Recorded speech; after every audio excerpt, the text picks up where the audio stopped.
আসসালামু আলাইকুম বন্ধুরা। দেখেন, যারা বলেন বাংলাদেশ ভারত হচ্ছে ভাই ভাই, দেখেন তারা ফারাক্কার বাঁধ ছাড়িয়ে দিচ্ছে। দেখছেন কিভাবে বাঁধ খুলে? দেখেন, যারা দেখেননি তারা ভালো করে দেখে নিন।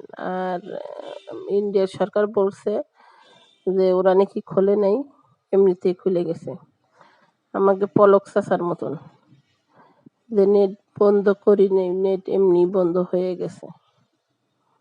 ওইরকম ওরা বাঁধ ছাড়ে নাই, বাঁধ এমনি খুলে গেছে। এত বড় বাঁধ তাদের নিজের থেকে না খুললে কি আর খোলে?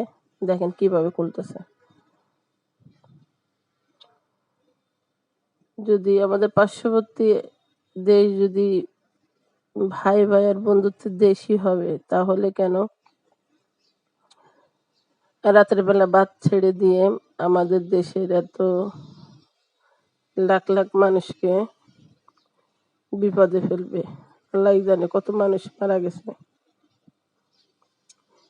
কত শিশু হারাই গেছে বন্যায়, কত মানুষ বিপদে আছে। আমি বলতে পারতেছি না, আমার মুখের ভাষা আর কি, আমার খুব কষ্ট হচ্ছে দেখে।